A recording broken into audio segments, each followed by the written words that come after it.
একজন মেয়েই বুঝতে পারে তার মায়ের জন্য কোনটা প্রয়োজন, কোনটা ঠিক, কোনটা ভুল। এই সেই বললা, যে বললার বান্ধবী বা বন্ধু আমার মাকে কামড়ে লাস্ট পর্যন্ত ১ মাস পরে ডাক্তারের কাছে পাঠিয়েছে।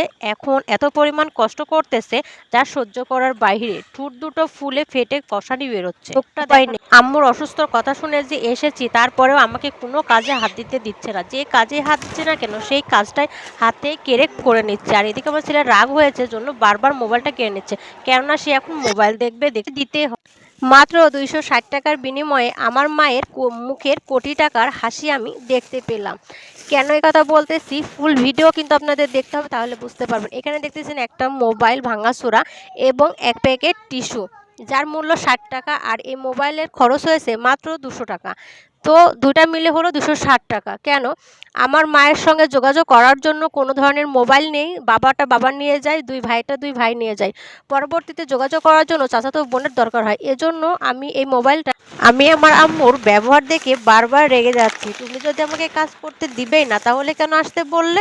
আমি আমার মায়ের কাছে এখনো মনে হয় যে ২ বাচ্চার মা হয়ে গেছি, তাও কিন্তু মেয়ে আছি। এজন্য আমাকে একটা কাজও করতে দিচ্ছে না। এদিকে কিন্তু আমার ছেলেদের আবদারের জন্য আমার বাবা চিনি, মুড়ি নিয়ে এসেছে এবং রাজশাহীর যাই হোক, এই মোবাইলটা দিয়ে আমার আম্মুর সঙ্গে এবার সবাই যোগাযোগ করতে পারবে। বাবাকে বলেছি, আপনার কাছে ২ টা সিম আছে, একটা সিম আম্মুকে দেবেন আর একটা সিম আপনি রাখবেন। আপনারা আবার প্রশ্ন করতে পারেন, আপু কেন ভাঙা মোবাইল দিলেন? এই মোবাইলটা এখন আপাতত দিচ্ছি, পরে যদি আল্লাহ কোনোদিন তৌফিক দান করে তখন কিন্তু একটা টাচ ফোনই কিনে দেবো। এই মোবাইলটা ছিল একদমই নতুন, আমার ছেলের বাবা রাগ করে ভেঙে ফেলেছিল। সবাই আমার আম্মুর জন্য দোয়া করবেন যেন তিনি তাড়াতাড়ি সুস্থ হয়ে ওঠেন, কারণ তিনি ছাড়া আমাদের এই সংসারটা পুরোই অচল। তার দিকে তাকিয়ে থাকে গরু, ছাগল। তিনি যতক্ষণ না খাওয়াবে কেউ খাওয়াবে না। আমার ছেলের রাজশাহীর বিখ্যাত পাউরুটি, যেটা আমার ছেলেরা আমার বাবা জানে সেমাই দিয়ে খাবে। এই সেই বুল্লা হলুদ, এগুলো কি আপনারা চিনেন? যদি চিনেন অবশ্যই কমেন্ট করবেন। যাই হোক, মায়ের জন্য একটু চলুন। এদিকে সন্ধ্যা হয়ে গেছে, আমি এসে পর্যন্ত দেখেছেন, আপনাদের লাইভেও দেখাচ্ছি কি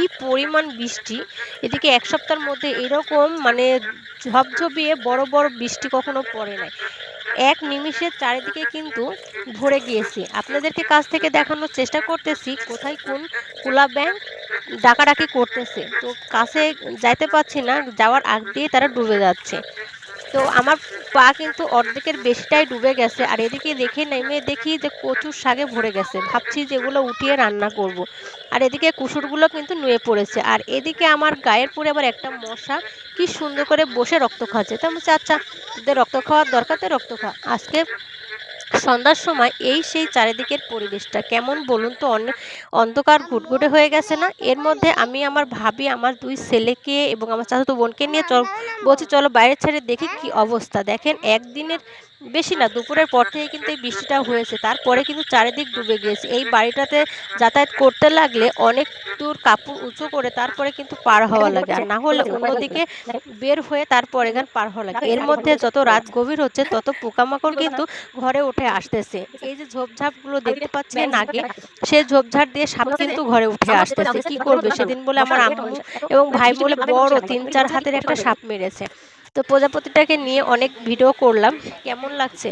আর এই সেই ব্যাঙ, পোলা ব্যাঙ দেখেন, ছোট বাচ্চা ঘরে উঠে আসছে। এ ঘর ছেড়ে ও ঘর, ও ঘরে ছেড়ে ও ঘরের বিছানা।